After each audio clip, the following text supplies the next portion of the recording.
नमस्कार, स्वागत है आपका और मैं हूं आपके साथ सपना दीपक मल्लेशिया। बुलेटिन का आगाज करेंगे, लेकिन उससे पहले एक नजर हेडलाइंस पर।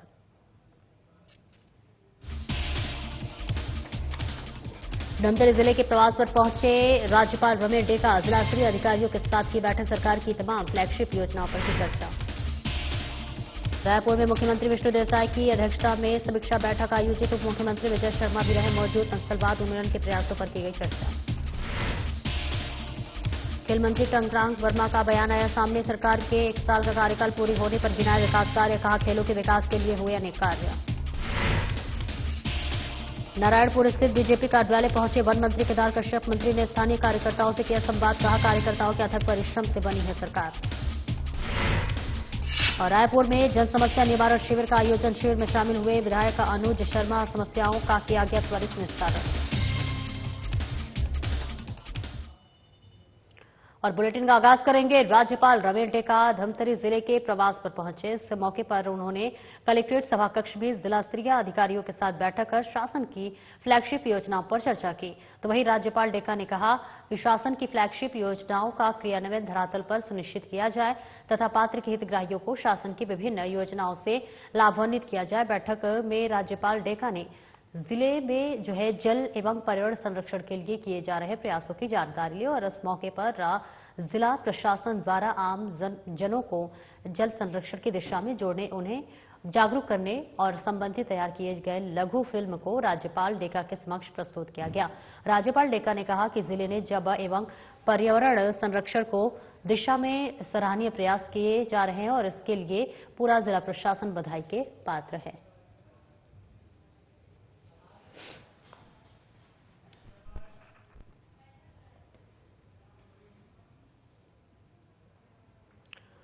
और वहीं जिले में 1 दिवसीय प्रवास पर आए राज्यपाल रमेश डेका ने बैठक के उपरांत स्वच्छता का संदेश देने का ग्राम पंचायत रुद्दी में स्वच्छ भारत मिशन ग्रामीण के तहत निर्मित सामुदायिक शौचालय का अवलोकन किया। उन्होंने शौचालय का उचित रखरखाव एवं उपयोग देखकर सरपंच अनिता यादव तथा ग्रीन आर्मी स्वच्छाग्राही चर्चा करते हुए कहा कि समाज का सबसे अच्छा काम सफाई है। इसकी बदौलत इस सभी स्वच्छ वातावरण मिला हुआ है और उन्होंने इस स्वच्छाग्राही दीदियों का उत्साहवर्धन करते हुए हिरोंदी यादव और दूरपंत को भेंट स्वरूप 1,000 रुपए की राशि प्रदान की, उनका सम्मान किया।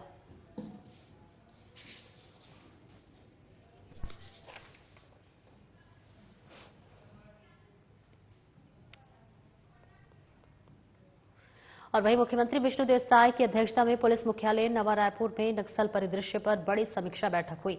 इस मौके पर उप मुख्यमंत्री और गृह मंत्री विजय शर्मा सहित राज्य के वरिष्ठ अधिकारी उपस्थित थे। बैठक में नक्सलवाद उन्मूलन के प्रयासों के मूल्यांकन और भविष्य की रणनीतियों पर चर्चा की गई।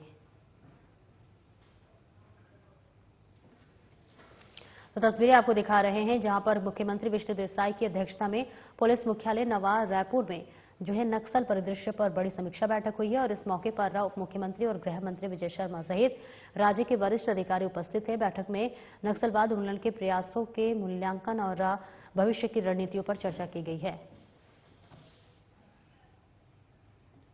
और आगे बढ़ते हैं, जहां मुख्यमंत्री विष्णु देसाई ने नवा रायपुर में नीति आयोग और छत्तीसगढ़ शासन द्वारा संयुक्त रूप से आयोजित छत्तीसगढ़ की औद्योगिक विकास नीति 2024-30 के संबंध में हितधारकों के साथ संवाद कार्यक्रम को संबोधित किया।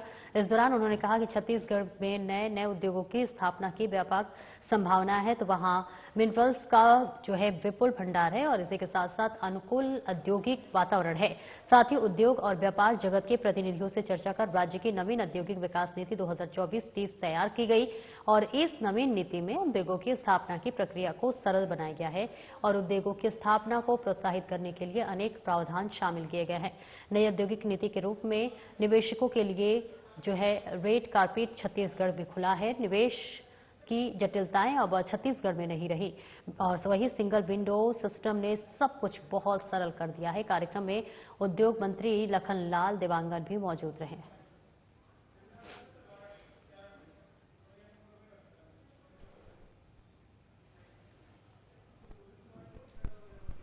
और रायपुर में गृह मंत्री विजय शर्मा ने 14 तारीख को केंद्रीय गृह मंत्री अमित शाह के दौरे को लेकर जानकारी दी है। उन्होंने बताया कि केंद्रीय गृह मंत्री अमित शाह 14 तारीख की शाम को दिल्ली से निकलेंगे, जिसके बाद रायपुर में रात्रि विश्राम करेंगे। 15 तारीख की सुबह पुलिस ग्राउंड में कार्यक्रम रखा गया है, जिसमें वो शामिल होंगे और इसके बाद बस्तर रवाना हो जाएंगे।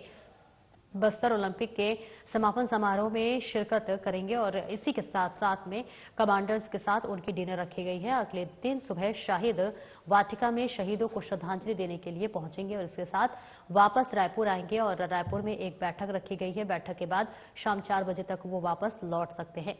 आपको बता दें, छत्तीसगढ़ आगमन के लिए मुख्यमंत्री विष्णु देसाई समेत दोनों उप मुख्यमंत्री दिल्ली एक दिन पहले गए हुए थे और उन्हें निमंत्रण बस्तर ओलंपिक के समापन समारोह में शामिल होने के लिए दिया गया है।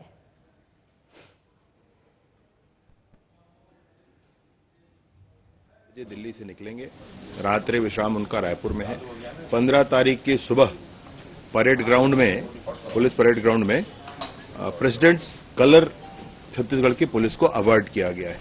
बहुत सारे काम हैं, नक्सलिज्म पर काम और अन्य कामों के संदर्भ में। ये बहुत बड़ी प्रतिष्ठा की बात होती है पुलिस विभाग के लिए और वो प्रेसिडेंट अवार्ड का परेड यहां पर होगा। उसके बाद वो जगदलपुर जाएंगे। जगदलपुर में उनकी मुलाकात कुछ पारंपरिक जो संस्थाएं हैं बस्तर की, उनसे कुछ वरिष्ठ जनों से होगी। इस बार बस्तर ओलंपिक के समापन कार्यक्रम में वो भाग लेंगे, जिसमें नक्सल पीड़ित लोग का भी पैरालंपिक है और बस्तर के युवाओं का भी खेल है। उसके बाद रात में उनका एक डिनर है। जितने कमांडर्स हैं जिन्होंने ऑपरेशंस में भाग लिए हैं, वो डिनर उनका है। दूसरे दिन सुबह शहीद जो वाटिका है वहां जाकर के श्रद्धांजलि अर्पित करके शहीद परिवारों से मुलाकात है और फिर एक कैंप का विचरण, वो भ्रमण वो करेंगे। फिर वापस आएंगे और रायपुर में LWE की एक समीक्षा बैठक भी होगी।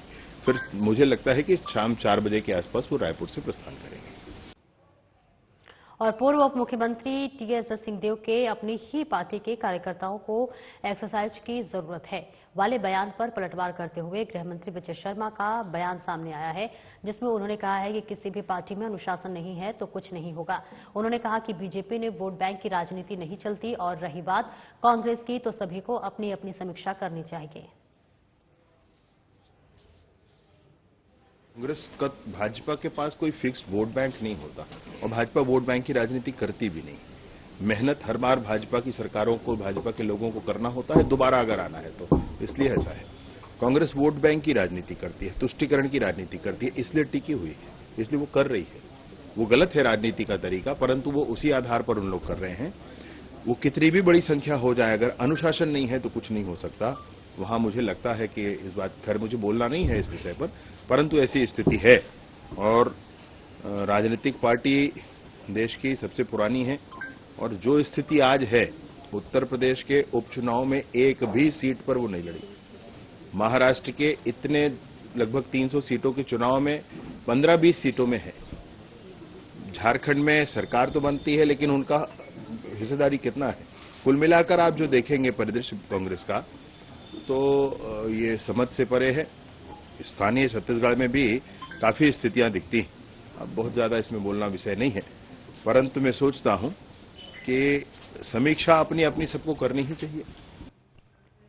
और वहीं राजस्व, आपदा प्रबंधन और खेल एवं युवा कल्याण मंत्री टंकराम वर्मा का बयान सामने आया है, जिसमें उन्होंने 1 साल के कार्यकाल पूरे होने पर उपलब्धियों को बताते हुए कहा है कि खेल के क्षेत्र में अनेक विकास छत्तीसगढ़ के इन 1 सालों में हुए हैं। पिछली सरकार में खेल अलंकरण समारोह को बंद कर दिया था, जिसे हमने फिर शुरू किया है। इसी के साथ उन्होंने बस्तर ओलंपिक का जिक्र करते हुए कहा कि बस्तर ओलंपिक चल रहा है, बस्तर के युवाओं के लिए यह बहस बहुत ही सही साबित हो रही है। और इसी के साथ ही उन्होंने कहा कि छत्तीसगढ़ क्रीड़ा प्रोत्साहन योजना जो है वो लागू करके छत्तीसगढ़ के युवाओं को प्रोत्साहित करने का काम हमारी सरकार कर रही है। अनेक परिवर्तन इन 1 सालों में देखने को मिले हैं। खेल के क्षेत्र में बस्तर ओलंपिक और क्रीड़ा प्रोत्साहन योजना से युवाओं को नई दिशा मिलेगी।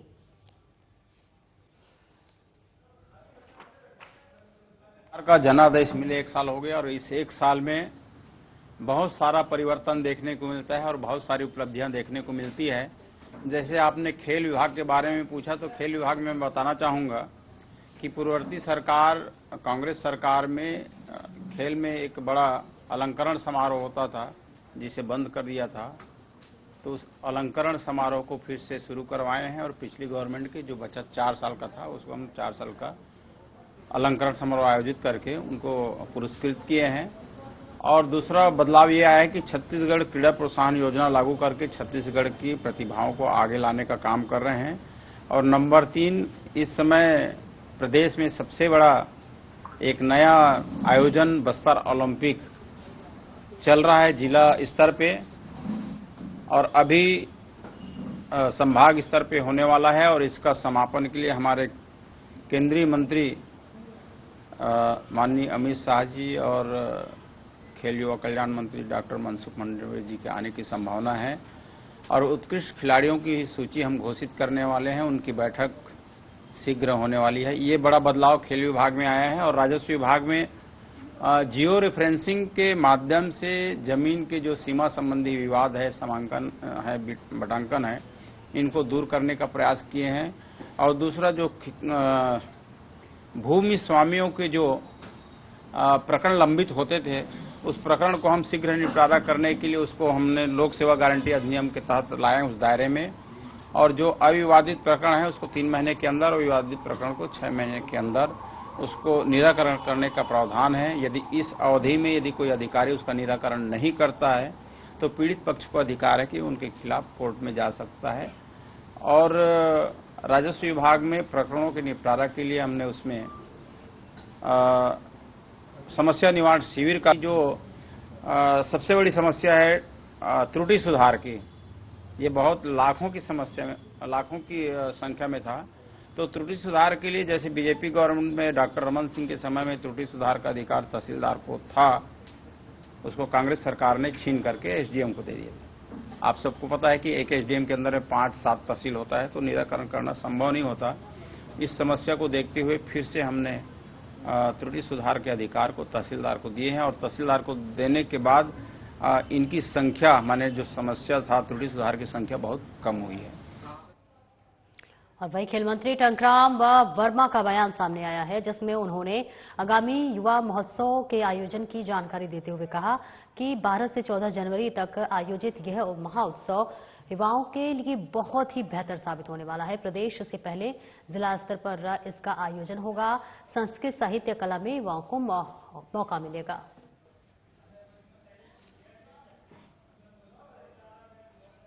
जी, युवा महोत्सव की तैयारी चल रही है, उनके लिए 12 जनवरी को प्रदेश में, प्रदेश के अलावा उससे पहले जिले स्तर पे भी युवा महोत्सव का आयोजन होगा। और प्रदेश में भी 12 जनवरी को युवा महोत्सव। युवाओं को अवसर देंगे, संस्कृति में, साहित्य में, कला में, खेल कूद में सारी विधाओं का प्रदर्शन वहां देखने को मिलेगा। और आगे बढ़ते हैं, जहां वन मंत्री केदार कश्यप नारायणपुर बीजेपी कार्यालय में कार्यकर्ताओं के बीच पहुंचे। जनादेश दिवस के मौके पर उन्होंने कार्यकर्ताओं से संवाद किया। मंत्री केदार कश्यप ने कार्यकर्ताओं से कहा कि हमारे विष्णुदेव साय सरकार का 1 साल पूरा हो गया है। उन्होंने कहा कि देवतुल्य कार्यकर्ताओं के अथक परिश्रम से छत्तीसगढ़ में बीजेपी की सरकार बनी है। आज डबल इंजन की सरकार होने के प्रदेश उत्तरोत्तर प्रगति पक्ष पर है। और वही मंत्री केदार कश्यप ने उपस्थित भाइयों बहनों को हृदय से आभार प्रकट किया।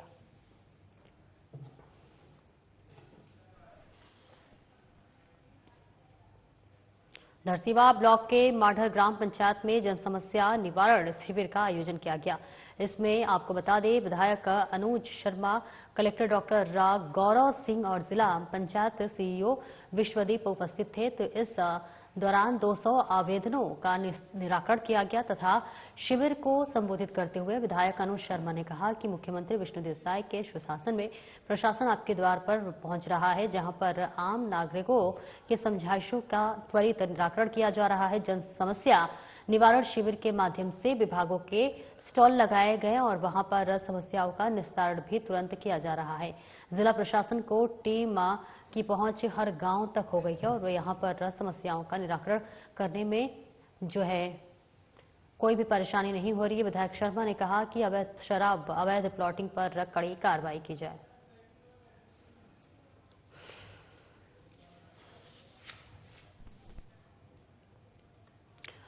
और वहीं कांकेर जिले के बांदे तहसील क्षेत्र के आदिम जाति सेवा सहकारी समिति मर्यादित बांदे के सामने जो है सुक्ति महाघोटाला नाम से जो है कांग्रेस ने एक दिवसीय धरना प्रदर्शन किया। कांग्रेस पार्टी का आरोप है कि धान खरीद के दौरान आदिम जाति सेवा सहकारी समिति मर्यादित बांदे कुनेनार एवं छोटे बोडगा के 11 धान उपार्जन के दौरान 4 करोड़ रुपए की धान सुकैती शादी घरेलू की गई है। तो इस बीच आपको बताते चले कि दूसरी ओर तत्कालीन धान उपार्जन केंद्र से जो प्रभारी व ऑपरेटर पदस्थ थे उनकी लोगों पर बिना कार्यवाही किए इस वर्ष पुनः धान उपार्जन केंद्र प्रभारी बनाए गए हैं। कांग्रेस कार्यकर्ताओं की मुख्य मांग है कि 11 धान उपार्जन केंद्रों द्वारा लगभग 4 करोड़ रुपए की धान जो है सुक्ति राशि वसूली की गई है और इस केंद्र प्रभारियों पर वसूली करने का जो है साथ ही जहां जिस उपार्जन केंद्रों के 3% से अधिक सुखा थे उसमें धान खरीदी कार्य में समिति प्रबंधक के कंप्यूटर ऑपरेटर को अथक प्रयास की जाए। विभाग खानापूर्ति के नाम से सिर्फ नोटिस जारी कर रही है, नोटिस पे नोटिस जारी कर रही है। हमने ज्ञापन सौंप किया, मांग किया था माननीय मुख्यमंत्री जी से, कलेक्टर महोदय जी से कि जल्द से जल्द वसूली की जाए, नहीं तो हम लोग धरना प्रदर्शन के लिए बाध्य होंगे। तो अब तक कोई कार्रवाई नहीं हुआ है। आज 20 रोज हो चुका है, तब भी कोई कार्रवाई नहीं है। तो आज पूरे Congress party block Congress committee के नेतृत्व में हमने एक दिवसीय धरना प्रदर्शन यहाँ किया है और आज भी हम इस मंच के माध्यम से कहना चाहते हैं कि अगर हमारी मांग पे त्वरित कार्रवाई, तत्काल कार्रवाई नहीं की जाती है तो हमारा ये प्रदर्शन और उग्र होगा और इसकी संपूर्ण जिम्मेदारी शासन प्रशासन की होगी। तो पिछला हम लोग 20 तारीख को माननीय यहाँ हम मुख्यमंत्री के नाम से, राज्यपाल के नाम से तहसीलदार महोदय को ज्ञापन दिए थे। पिछला जो 23-24 में लगभग 4 करोड़ रुपया का चुकती जो घोटाला जो बांदे लेम्स में है, इसके लिए हम लोग अवगत करवाए थे, लेकिन जो उसूली के नाम से केवल नोटिस ही दे रहे हैं। उसूली अभी तक हुआ नहीं। जब 20 तारीख जब आवेदन दिए थे तो अभी तक उसूली नहीं हुआ, तो फिर हम लोग मजबूर होना पड़ा कांग्रेस पार्टी को। आज धरना प्रदर्शन में, एक दिवसीय धरना प्रदर्शन में हम लोग यहाँ बैठे हैं और तत्काल वसूली नहीं करते हैं शासन, तो हम आने वाले समय में उग्र आंदोलन करेंगे। बांदे क्षेत्र में 3 लैम्प्स है।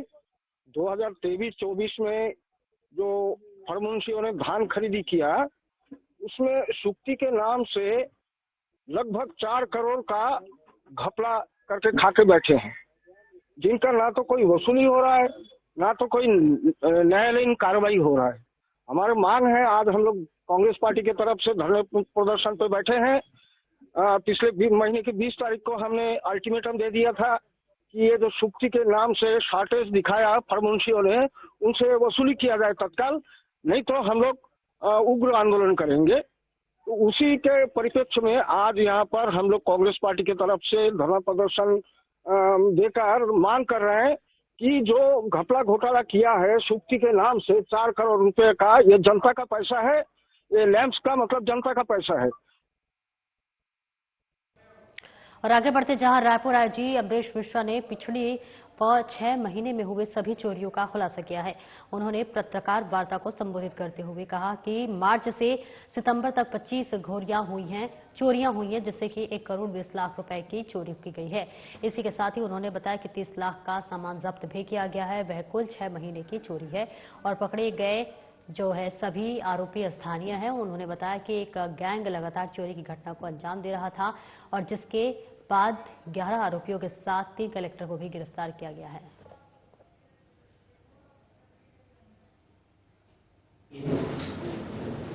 हमारे पास जो रिकॉर्ड है अभी 25 चोरियां जो मार्च से लेकर सितंबर तक विभिन्न थाना क्षेत्रों में हुई हैं। 25 चोरियां इस गैंग के द्वारा की गई।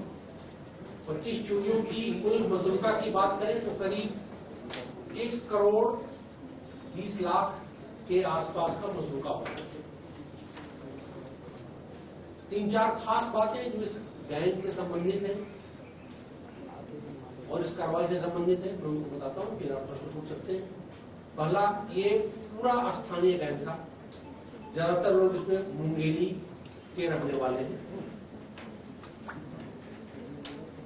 और जैसा कि क्राइम ब्रांच के अधिकारी लोग बता रहे हैं कि संभवतः 6-7 महीनों तक एक स्थानीय गैंग 25 चोरी कर पाया और पकड़ा नहीं गया, शायद 3 लोग अनुभव में वाली बात। दूसरा काफी सोफिस्टिकेटेड था, जिसमें एक आदमी केवल पुराना जेल गया हुआ है।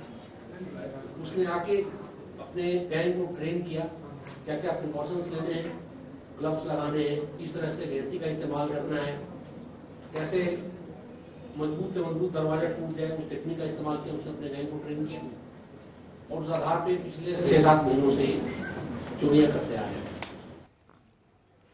और रायपुर में शराब दुकान में चाकूबाजी करने वाले 4 आरोपियों को पुलिस ने गिरफ्तार कर लिया है। आरोपियों से पैसों की लूटपाट करने के लिए 3 लोगों पर हमला कर खड़े उन्हें जख्मी कर दिया है और इसके बाद पीड़ितों ने थाने में जाकर शिकायत दर्ज करवाई है और इसके बाद पुलिस ने त्वरित कार्रवाई करते हुए 4 आरोपियों को गिरफ्तार कर लिया है। पूरा मामला पंडरी थाना क्षेत्र का है।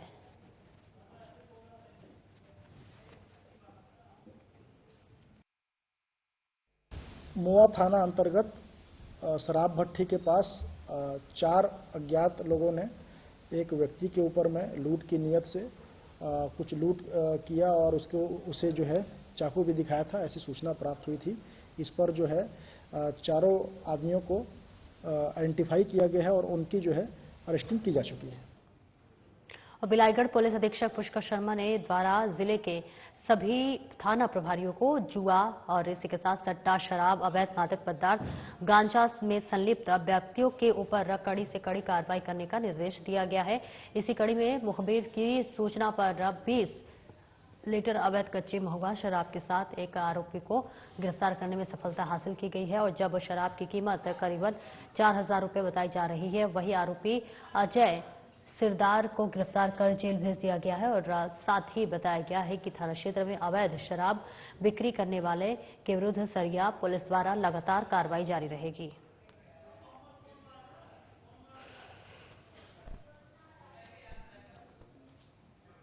मुख्यमंत्री विष्णु देसाई ने रायगढ़ जिले के लगभग 137 करोड़ रुपए के विकास कार्यों का लोकार्पण और भूमि पूजन किया है। बस इस मौके पर मुख्यमंत्री शाम आग्रह पर सरस्वती यादव ने बटन दबाकर लाख महिलाओं को महतारी वंदन योजना की 10वीं किस्म के रूप में किस्त 652 करोड़ रुपए की राशि आवंटित की।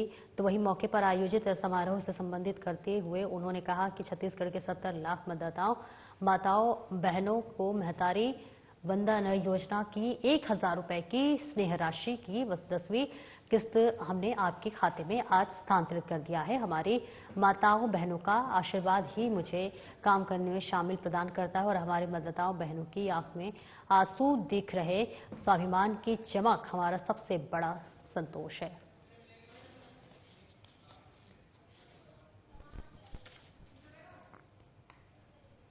मुख्यमंत्री विष्णु देसाई ने रायगढ़ में आयोजित उत्कल ब्राह्मण सम्मेलन को संबोधित किया। इस दौरान उन्होंने कहा कि सार्वजनिक जीवन के अच्छा कार्य कर रहे समाज के लोगों को जब सम्मान मिलता है तो न केवल उन्हें अच्छा महसूस होता है बल्कि समाज के बहुत से लोगों को प्रेरणा मिलती है और ये उनके आदर्शों के अनुपालन करने का प्रयास करते हैं। और वहीं मुख्यमंत्री साय ने कहा कि उत्कल ब्राह्मण समाज ने समाज की पूरी विभिन्न विभूतियों के सम्मान की कार्यक्रम रखा हुआ है और ये बहुत अच्छी पहल है। उन्होंने इस मौके पर रायगढ़ में उत्कल ब्राह्मण समाज के भवन निर्माण के लिए 50 लाख रुपए की होने की बात की है।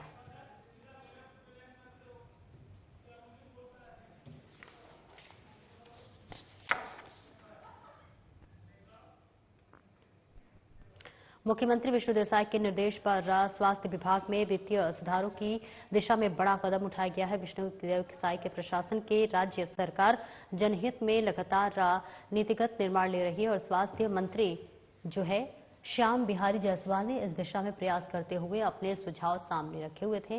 स्वास्थ्य मंत्री श्याम बिहारी जायसवाल की अध्यक्षता में राज्य के 10 शासकीय चिकित्सा महाविद्यालय के स्वशासी सोसाइटियों की बैठक ने चिकित्सा महाविद्यालय और संबद्ध चिकित्सालयों की वित्तीय केंद्रीकरण के विस्तार के लिए कई महत्वपूर्ण एवं जनहित निर्माण करने के लिए पद लिए गए हैं। इन नॉर्म निर्माण में जो है महाविद्यालय के स्वशासी अधिकासी का सुदृढ़ीकरण होगा। आवश्यक कार्यों के लिए शासन का निर्भरता कम होगी। अति आवश्यक कार्यों में समय सीमा पर जो है संबंध हो सकेंगे और तत्कालिक आवश्यकताओं की पूर्ति चिकित्सा महाविद्यालय स्तर पर ही हो जाएगी।